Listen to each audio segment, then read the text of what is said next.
அனைவருக்கும் வணக்கம். தமிழக சட்டசபை தேர்தலில் வென்று தனிப்பெரும் கட்சியாக வந்தாலுமே கூட மெஜாரிட்டி இல்லாததால் விஜய் முதல்வராக பங்கேற்க முடியாமல் தவித்து வருகிறார். திமுக கூட்டணியில் இருக்கக்கூடிய 2 கம்யூனிஸ்டுகள் மற்றும் விசிகாவுடன் 6 எம்எல்ஏக்கள் உள்ளதால் அவர்களிடம் விஜய் ஆதரவு கேட்டிருக்காரு. இவர்கள் ஆதரவு கொடுத்தால் விஜயால் எளிதாக மெஜாரிட்டியை எட்ட முடியும். இந்த நிலையில தான் 3 கட்சிகளுக்குமே விஜய் ஆதரவு வழங்குவதா இல்லையா என்பதை பற்றிய ஆலோசனை மேற்கொண்டு முடிவுகளை அறிவிக்க உள்ளதால தாவேகாவினர் திக் மனநிலையில் இருக்காங்க அப்படின்னே சொல்லலாம். தமிழக சட்டமன்ற தேர்தலில் விஜயின் தமிழக வெற்றி கழகம் முதல் முறையாக போட்டியிட்டாலுமே கூட திமுக அதிமுக என்ற பெரும் கட்சிகளை வீழ்த்தி இருக்கு. இந்த நேரத்தில் தாவேகாவிற்கு தனி மெஜாரிட்டி கிடைக்கவில்லை. இருப்பினுமே தனி பெரும் கட்சியாக இருப்பதால் மெஜாரிட்டிக்கு 118 இடங்கள் வேண்டும். ஆனால் 108 தொகுதியில் வெற்றி பெற்றிருக்கிறதாக சொல்லப்படுது. தற்போது 5 எம்எல்ஏக்களை கொண்டு இருக்கக்கூடிய காங்கிரஸ் தாவேகாவுடன் சேர்ந்திருக்கு. இருப்பினும் கூட மெஜாரிட்டிக்கு இன்னும் 5 எம்எல்ஏக்களின் ஆதரவு தேவையாக இருக்கு. மெஜாரிட்டியை நிரூபித்தால் மட்டுமே ஆட்சி அமைக்க முடியும் என ஆளுநர் தெரிவிச்சிருக்காரு. இதனால் விஜய் திமுக கூட்டணியில் இருக்கக்கூடிய கம்யூனிஸ்ட் மற்றும் இந்திய கம்யூனிஸ்ட் மற்றும் விசிகாவுடன் தலா 2 எம்எல்ஏக்கள் மொத்தம் 6 பேரிடம் ஆதரவு கோரியிருக்காரு. இது தொடர்பாக கட்சியை இந்திய கம்யூனிஸ்ட் மாநில செயலாளர் வீரபாண்டியன், கம்யூனிஸ்ட் செயலாளர் சண்முகம், விசிகா தலைவர் திருமாவளவன் உள்ளிட்டோருக்கு கடிதம் எழுதப்பட்டிருக்கு. அது மட்டுமின்றி இந்திய கம்யூனிஸ்ட் மாநில செயலாளர் வீரபாண்டியன், மார்க்சிஸ்ட் செயலாளர் சண்முகம் ஆகியோர் கட்சியினின் இணை பொது செயலாளரான நிர்மல்குமார் நேற்று நேரில் சந்தித்து பேச்சுவார்த்தையை நடத்தி ஆதரவு கோரியிருக்காரு. இதையடுத்து இன்று ஆலோசனை நடத்தி முடிவுகளை அறிவிப்பதாகவும் தெரிவிச்சிருக்காங்க. இதன்படி இன்று காலை 10 மணிக்கு இந்திய கம்யூனிஸ்ட் மார்க்சிஸ்ட் கம்யூனிஸ்ட் கட்சிகளின் செயற்குழு கூட்டம் தனித்தனியாக நடைபெற இருக்கு. அதே போல விசிகாவுடன் உயர்மட்ட குழு கூட்டம் திருமாவளவன் தலைமையில் நடைபெற இருக்கு. இந்த கூட்டத்தில் தாவேகாவை ஆதரிப்பதா இல்லையா என்பது பற்றியும் விவாதித்து முடிவெடுக்க இருக்கிறதாக சொல்லப்படுது. இது தாவேகாவினர் திக் மனநிலையில் வைத்திருக்கக்கூடியதாகும். மக்களிடையும் இது பெரும் பாதிப்பை ஏற்படுத்தியிருக்கு அப்படின்னு சொல்லலாம். ஏனென்றால் இந்த 3 கட்சிகளின் எம்எல்ஏக்கள் ஆதரவு இன்றி விஜயால் முதல்வராக முடியாது என்பதால் இன்றைய தினம் விஜய் மற்றும் தாவேகாவினர் மிகவும் முக்கியமான ஒரு நாளாகவும் 3 கட்சிகள் முடிவுகள் தங்களுக்கு சாதகமாக வர வேண்டும் என்று தாவேகாவினர் விருப்பம் தெரிவித்து வராங்க. முன்னதாக நேற்று சென்னையில் முதல்வர் ஸ்டாலின் இந்திய கம்யூனிஸ்ட் கட்சியின் மாநில செயலாளராக வீரபாண்டியன், விசிகா தலைவர் தொல் திருமாவளவன், அது மட்டும் இல்லாமல் மாநில செயலாளர் சண்முகம் உள்ளிட்டோரை சந்தித்து பேசியிருக்காங்க. அப்போது கூட்டணியிலேயே தொடர வேண்டும் என்று அவர்களிடம் வலியுறுத்தியிருக்காங்க. அது மட்டுமின்றி விஜய் மெஜாரிட்டியை நிரூபிக்காவிட்டால் அதிமுகவும் திமுகவும் கூட்டணி அமைத்து ஆட்சி அமைக்க உரிமை கோருவது பற்றி விவாதிக்கப்பட்டது. ஆனால் இது இறுதி முடிவு எதுவும் எடுக்கப்படவில்லை. இப்படியான சூழலில் 3 கட்சிகளில் இணைபாடுகள் அதிக எதிர்பார்ப்பை ஏற்படுத்தி வருகிறது. ஸ்டாலின் சொன்னதை கேட்டு 3 கட்சிகளுமே திமுக கூட்டணியில் தொடருமா, இல்லாவிட்டால் விஜயின் தமிழக வெற்றி கழகத்தை நோக்கி ஆதரவு நிலைப்பாட்டை எடுக்குமா என்பது $1 மில்லியன் கேள்வியாக இருக்கு அப்படின்னு சொல்லலாம். அது மட்டும் இல்லாமல் 108 தொகுதிகளை வென்று தனி பெரும் கட்சியாக தமிழக வெற்றி கழகம் கட்சி இருப்பது அது 2 கட்சிகளுக்குமே பெரும் அதிர்ச்சியிலே இருக்கக்கூடியதாக இருக்கு.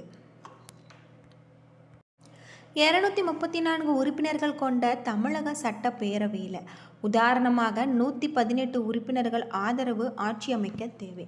ஆனால் விஜய் அவர்களுடைய 2 தொகுதிகளில் வெற்றி பெற்றிருந்தால் ஒரு தொகுதியை ராஜினாமா செய்ய வேண்டிய ஒரு நிலை உருவாகி இருக்கு.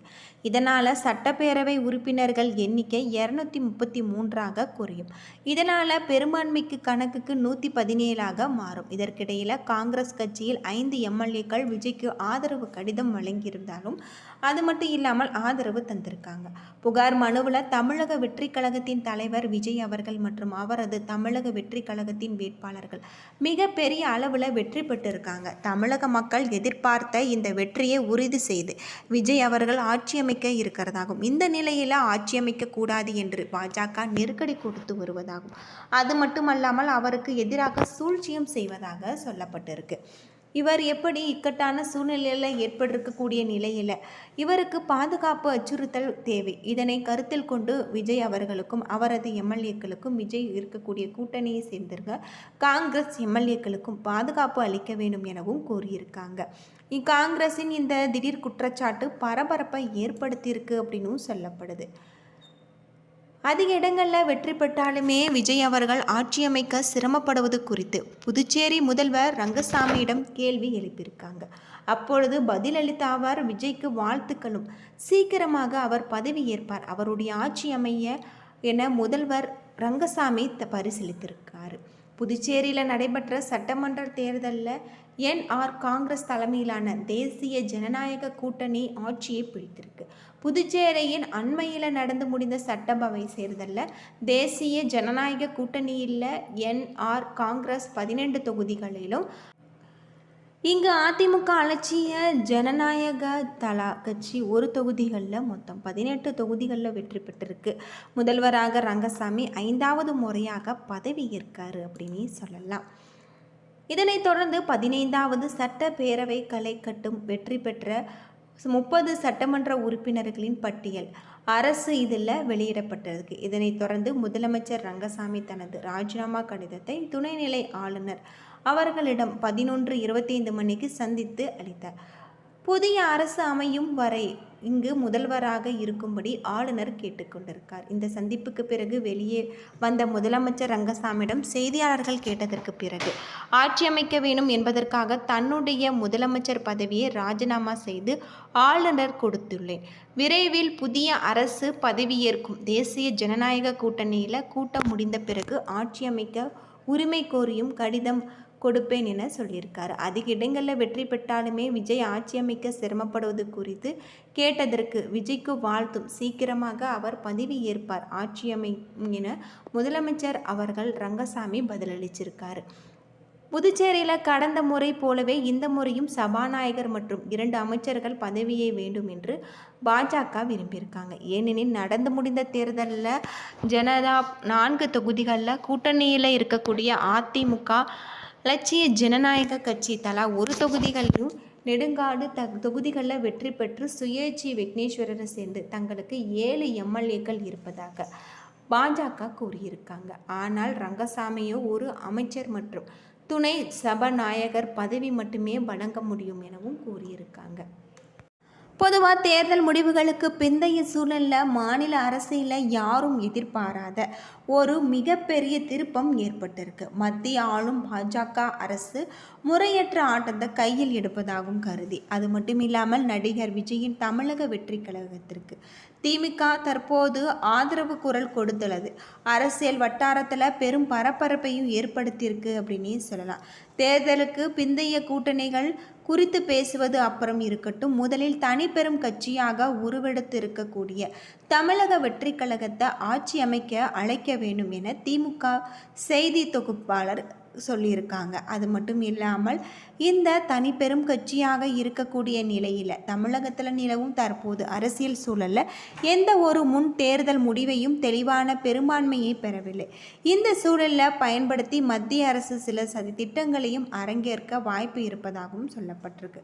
தமிழகத்தில் தற்போது எந்த முன்னணிகளும் பெரும்பான்மை இல்லை, வேறு யாரும் ஆட்சி அமைக்க உரிமை கோரவில்லை. ஆனால் தனி பெரும் கட்சியாக விஜயின் தலைமையிலான தாவேகா ஏற்கனவே ஆளுநரை சந்தித்து 112 எம்எல்ஏக்களின் ஆதரவுடன் ஆட்சி அமைக்க உரிமை கோரியிருக்காரு. இதற்கிடையில் தமிழக வெற்றி கழகம் விஜய் சென்னை கிண்டியில் இருக்கக்கூடிய ராஜ்பவனுக்கு அதாவது வருகை தந்து தமிழக ஆளுநரை 2வது முறையாகவும் சந்தித்ததாக சொல்லப்படுது. என்ன நண்பர்களே, இந்த வீடியோ உங்களுக்கு பயனுள்ள ஒரு தகவலை தந்திருக்கும்னு நினைக்கிறேன். வீடியோ பிடிச்சிருந்தால் லைக் பண்ணுங்கள், ஷேர் பண்ணுங்கள், கமெண்ட் பண்ணுங்கள். நம்ம சேனலை நீங்கள் இன்னும் சப்ஸ்கிரைப் பண்ணலைன்னா மறக்காமல் சப்ஸ்கிரைப் பண்ணிவிடுங்க. நன்றி நண்பர்களே.